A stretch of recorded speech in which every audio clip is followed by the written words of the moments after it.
Hello, everyone. My name is Elise Hedrick, and I want to say thank you for joining me today. We are going to be talking about how to communicate effectively within a team setting, specifically looking at a higher education context.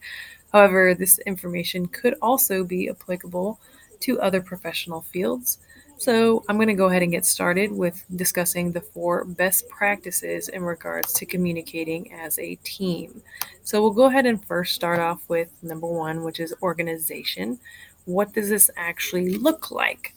So, this is accomplished by setting group rules. Who is going to do what? When are we going to get things done?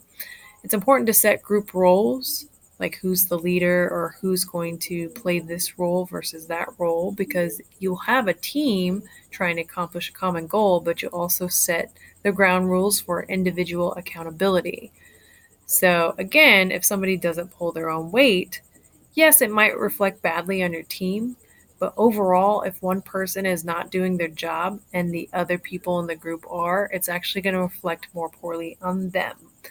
So, overall, having that individual accountability in a team setting is going to make sure that everyone's pulling their own equal weight within the group. So, the second thing that's really important in regards to best practices for communication is communication itself. So, what does that mean? That means we are going to communicate to one another when we're all available to actually talk.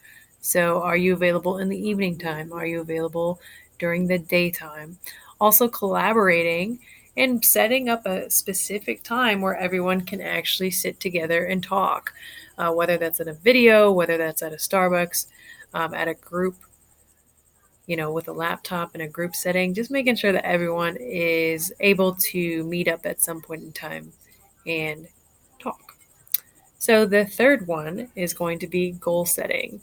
So why is this important? Well, everyone has unique ideas. And so if you can't coordinate those ideas or have a common goal, one person may think they're doing what they're supposed to be doing.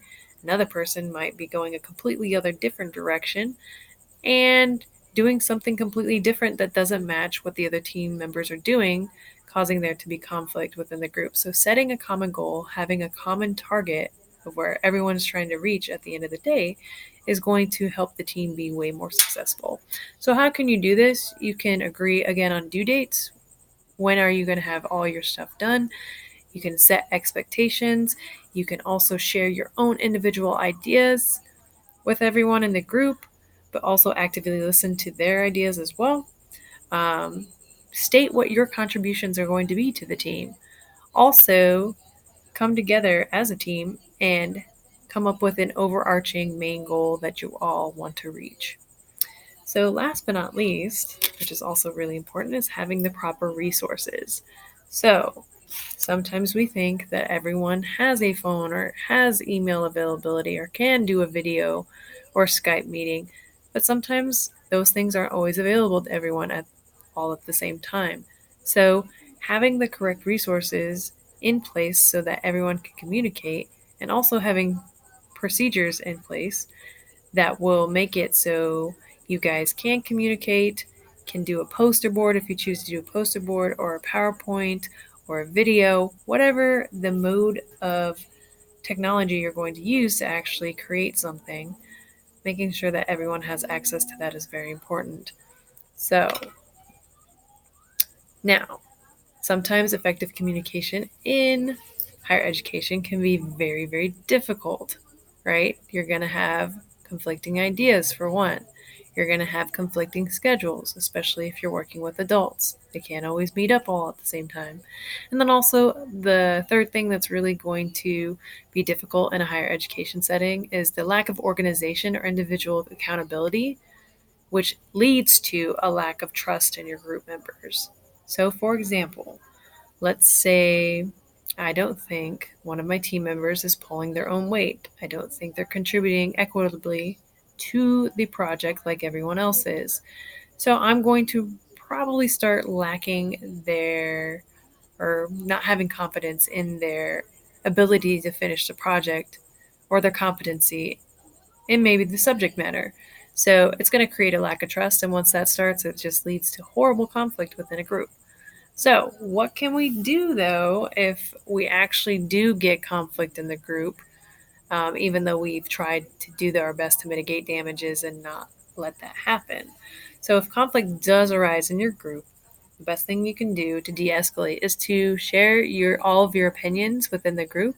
And even if you don't agree with everyone's opinion in the group, giving everyone a chance to share it. So this could be accomplished through even just passing the hot potato, passing a ball or a bean bag around, and you can only speak when you have that bean bag. That's one method I've seen. Another thing is that even if you disagree with somebody's statement, pointing out something that you do agree with or something that you've learned from them, even if you disagree with everything they said. I disagree with what you said, but I learned something from what you stated, right?